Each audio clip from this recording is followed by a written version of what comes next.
একাত্তরের এই মুক্তিযুদ্ধের চেতনা করতে গিয়ে মুজিব ধ্বংস হয়েছিলেন।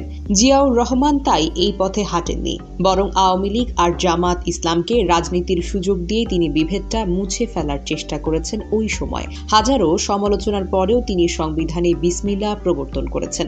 এতে বামদের কাছে জিয়া ভিলেন হয়েছেন, বাট এই দেশের সাধারণ মানুষের কাছে জিয়ার জনপ্রিয়তা যেন আকাশচুম্বী। পৃথিবীর ইতিহাসে আর কোনো রাষ্ট্রনায়ক পেয়েছেন বলে আমার জানা নেই। খালেদা জিয়াউর রহমানের সেই ধারাটায় এগিয়ে গেছেন। ভারতপন্থা, মুক্তিযুদ্ধের চেতনা, ব্যবসা আর বামদের সংস্পর্শ থেকে তিনি দলকে বাঁচিয়ে রেখেছিলেন। 2013 সালে সেই উত্তাল চাপের সময় বা মার্কিনদের ওয়ার অন টেররের সময়ও তিনি লিবারেল সাজার কোনো চেষ্টা করেননি। এতে ক্ষমতার রাজনীতিতে যত মূল্যই দিতে হোক না কেন, আজও এখনো বাংলাদেশের সবচেয়ে জনপ্রিয় রাজনৈতিক ব্যক্তিত্বের নাম বেগম খালেদা জিয়া।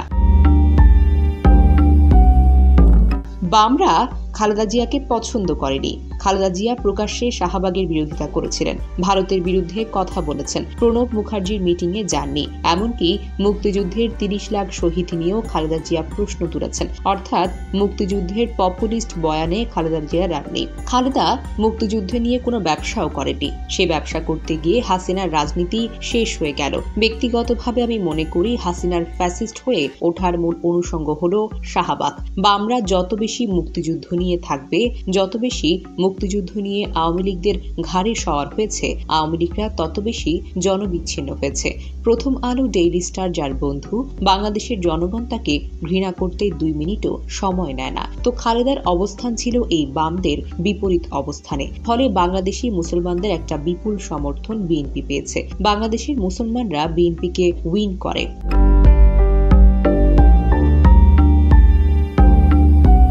এবারের আন্দোলনে বিএনপির প্রথম শহীদ ছিলেন শহীদ ওয়াসিম। ওয়াসিম ছিলেন মাদ্রাসার টিচার। সাইদির ফাঁসির প্রতিবাদে লেখা পোস্টে আপনি ওয়াসিমের ওয়ালে পাবেন।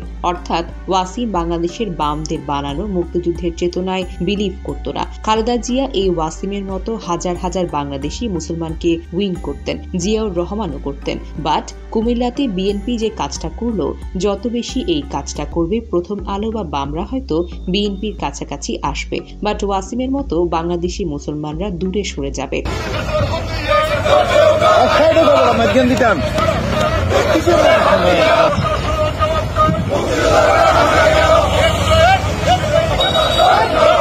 অথচ 1000 বামের সমর্থনের কাছে একজন ওয়াসিম বিএনপির জন্য বেশ গুরুত্বপূর্ণ। কুমিল্লায় ঘটনায় জামায়াতে তাদের পার্টির 2 জনকে বহিষ্কার করেছে। জামায়াতের স্টেপ নিয়ে আমার কোনো মাথা ব্যথা নেই, বাট বিএনপির মতো জনপ্রিয় দল যখন আওয়ামী লীগের পচিয়ে ফেলা বাম বা জাফর ইকবালদের বানানো মুক্তিযুদ্ধের চেতনার ব্যবসা হাতে তুলে নিয়ে যায়, তখন আমাদের ভয় লাগে।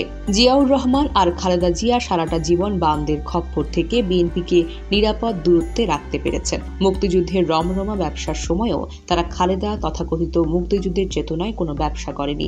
জুলাই বিপ্লবের মাধ্যমে এই চেতনার ব্যবসা যে একটি লস প্রজেক্ট, এটাই তো প্রমাণ হয়ে গেল। তুমি কে আমি কে, রাজাকার রাজাকার, এই স্লোগানের মাধ্যমে এই প্রজন্ম চেতনার রাজনীতিকে কবর দিতে হয়েছে। সেই কবর দেওয়া পচা রাজনীতিকে কুমিল্লা বিএনপি কেন এত আদর করে কাঁধে তুলে নিল, এই প্রশ্নের উত্তর আমার কাছে এখনো পর্যন্ত নেই। জিয়াউর রহমান আর খালেদা জিয়ার বিএনপির মানুষ আর বামদের প্রশ্নে সব সময় মানুষের পক্ষ বেছে নিয়েছেন। বিএনপির জনপ্রিয়তার ভিত্তি ওইটাই। ওই পথ ছেড়ে আওয়ামী লীগের পথে হাঁটতে চাইলে প্রথম আলোর চোখে মুক্তিযুদ্ধের পক্ষের শক্তি হয়তো হওয়া যাবে অনেক প্রশংসা।